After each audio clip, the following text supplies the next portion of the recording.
andito na po tayo sa pinakamataas! Astol! Mataas! Ayan. So, kitang-kita natin yung, ano ba yan, Taal. So, yan. Medyo kinakabahan na si Kyoko. Pero hindi tayo matatakot! Hindi kami matatakot dahil mataas na! Let's go! Ayan na guys.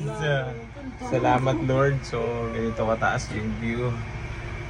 Ano? Parang makikita ko na Si si Mima Jesus. ayaw natatahit. So, kita niya na malapit niya na daw makita. Makikita si Jesus. Abot na namin ang langit! Wala, minto pa yata tayo. Isa. Hintuin sa pinakataas. Ayan o. Kita ang ganda. Pag sa atin lang. Sa atin. Sabi ko. Let's go! Number 5. Ang ganda. Para ka na nasa ano taas ayun. No, grabe ang taas. Si RR kaya, ano kaya sinasabi ni RR ngayon? Baka nagpe-pray na naman yun. See you guys. Maganda dito. Bye-bye. Check ka po.